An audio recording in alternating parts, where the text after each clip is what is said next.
dari iman itu yang memberikan kepada kita perintah untuk berbuat baik dalam kehidupan. Mata diminta melihat yang baik, telinga mendengar yang baik, mulut berkata yang baik. Itu ada nanti ayatnya di Quran. Makanya ngajinya yang total.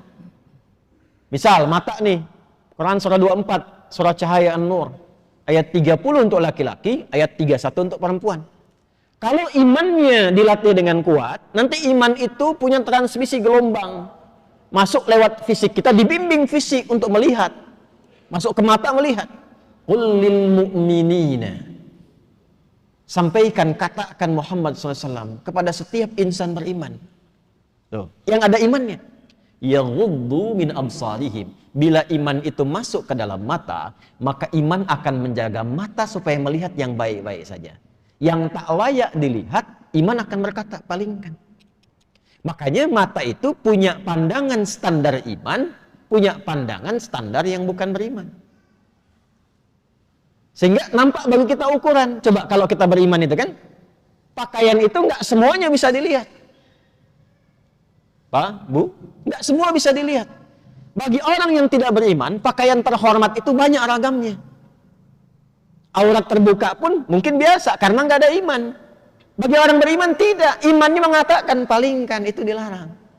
Ada batas yang harus dilihat. Jadi kalau di tempat lain tertentu misalnya ada yang mengatakan itu biasa saja, itu pakaian terhormat untuk mereka. Iya, karena nggak ada imannya. Nah, bagi orang beriman itu standarnya apa? Standar iman. Itu yang menentukan hubungan kita dengan Allah. Makanya ada aturan dan ada hikmah di dalamnya.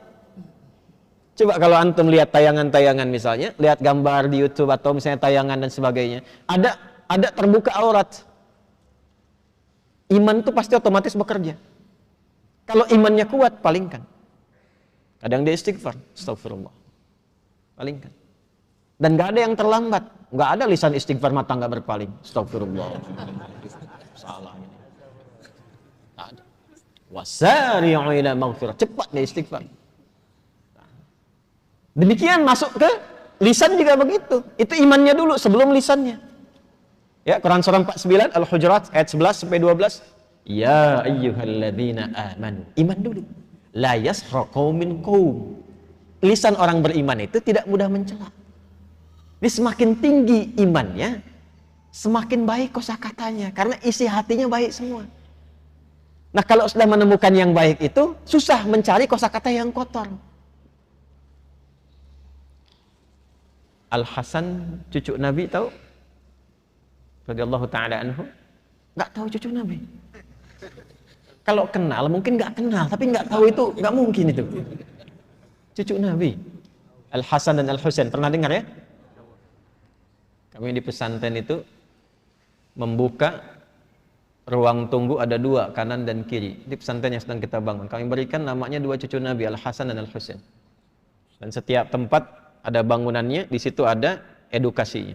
Kenapa dinamakan Al-Hasan? Di situ ada sejarahnya, siapa beliau dan sebagainya, dan seterusnya. Al-Hasan itu punya anak. Kalau ingin melihat perilaku yang paling mirip dengan Nabi, itu Al-Hasan. Kalau ingin melihat wajah yang paling mirip dengan Rasulullah SAW, itu Al-Husain. Makanya belajar sejarah bagaimana akhlaknya Al-Hasan ibn Ali ya, bin Abi Thalib radhiyallahu ta'ala anhu. Belajar sejarah. Itu diantara yang paling dekat dengan Al-Quran, yang lisannya paling lembut. Lembut. Masya Allah. Jadi sedang jalan dengan anaknya di masa fitnah kubra. Itu ada orang caci maki. Dalam satu riwayat, atau kama waqa, Allahu a'lam bis-shawab, sedang jalan dicaci maki.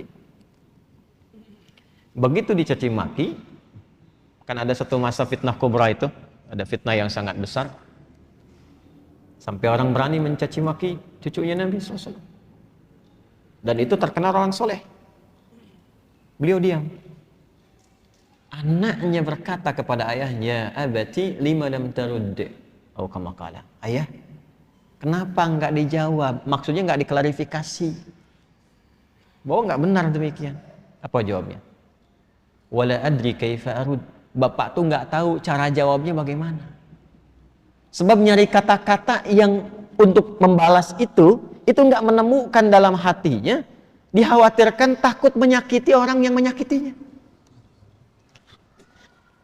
Itu yang sering saya katakan, mencela yang sudah tercela itu buang-buang energi.